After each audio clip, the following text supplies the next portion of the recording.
I'm totally convinced that one of the most important trends in discussion and debates on development policy of the past few years has been the recognition of the vital importance of the detrimental nature of inequalities at all levels. And I believe that we can clearly address many of the most important inequalities, whether it's between poor and rich, men and women, other vulnerable groups, mainstream population, by establishing social protection floors. And I also believe that there are now very important experiments and pilot projects going on, which we have heard from Mrs. Kurte, which could show the way for many governments to really establish those social protection floors on a permanent basis. I think we have to insist that the social criteria are strongly involved, and now Finland is taking a leading role in making social protection a more central sector of all ODA that the EU is actually giving. For me, it will be vital that we maintain and we support and we finally will vote on all the amendments that deal with social protection.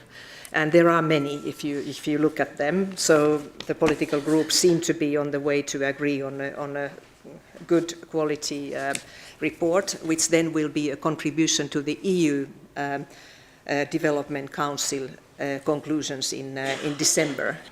Je suis d'avis que l'Union européenne devrait s'engager à rendre obligatoire la sécurité sociale, la couverture universelle de la sécurité sociale dans tous les pays. Mon idée, c'était, pendant la législature précédente, d'inviter la Commission, dans le cadre de son nouveau programme panafricain, donc budget financé entièrement à charge du budget de l'Union européenne, de le focuser sur une seule idée, sécurité sociale pour tous.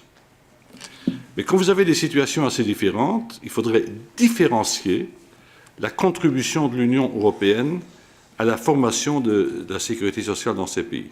Certains pays qui ont des croissances de 8, 9, 10, 14%, ils n'ont besoin de rien, sinon d'expertise et d'expérience de nos pays. Quand vous financez la sécurité sociale, vous financez d'abord un investissement dans la santé, dans la vieillesse insouciante des populations, mais vous financez aussi dans des activités.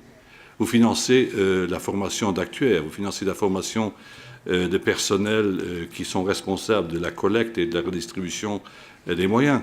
Vous financez une bureaucratie qui est nécessaire à tout cela. Et vous financez aussi, vous investissez dans la durabilité de l'économie. Que vous le preniez sous l'angle de la justice, de l'équité, de la promotion de la dignité, ou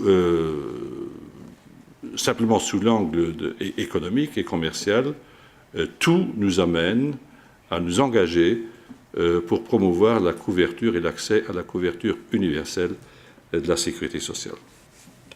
For us also, the social protection is certainly about poverty reduction, but it is beyond, and it's certainly not a thing about charity. It's about building a society for all.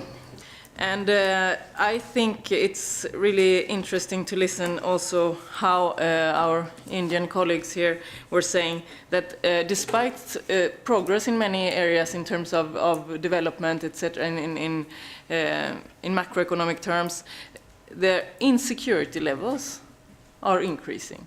I think also our work towards universal and comprehensive social protection for all is very much linked, as in the case of Greece, but also then, and as in the case in the developing countries, to the macroeconomic policy levels and to the financial and fiscal policies, taxation.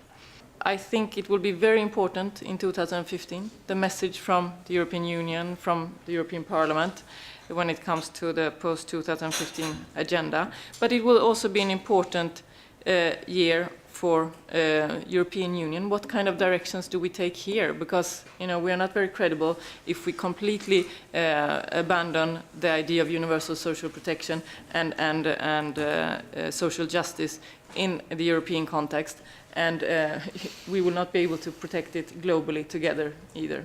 Social protection floor is, in other words, what we could call human condition, or the desirable minimum human condition. I would like to pose the question whether we are moving towards that direction, especially in Europe, since you have contributed the experience from Latin America and Sub-Saharan Africa. What is the European experience, and most of all the recent European experiences? An attempt to raise consumer standards for the so-called underdeveloped countries to the levels of the so-called developed countries would be tantamount to an impossibility. We can't, using our technological levels, we cannot do it. So the developed world should consume less, the underdeveloped world should consume more, but this should be done in a very regulated way. So I think in order to achieve social protection for all, we should have more regulation and more understanding between societies. And I think that our aim should not be to have more